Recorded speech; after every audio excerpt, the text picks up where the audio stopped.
Touch mobile, smartphone, ভয়ঙ্কর অবস্থা। এমন এমন মানুষরা, শুধু এই না যে বাচ্চারা লিখতেছে, বড় বড় মানুষরা লিখতে থাকেন যে মোবাইল আমাকে ধ্বংস করে দিল। এমন এমন ঘটনাবলী লেখেন যে কি বলা। আল্লাহ তাআলা এর থেকে হেফাজত করেন।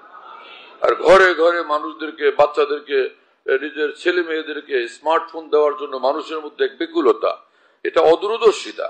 খেয়ালই করা হচ্ছে না এর দ্বারা উপকার কতটুকু হবে এবং ক্ষতি কতটা হবে।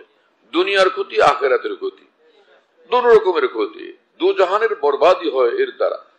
এজন্য জরুরতের জন্য বাটন মোবাইল ব্যবহার করা হলো। আর যদি স্মার্টফোন ব্যবহার করে তো শতভাগ নিশ্চিত হওয়া চাই যে আমার দ্বারা নষ্টামি হবে না, আখিরাত আমি বরবাদ করব না এই মোবাইলের দ্বারা।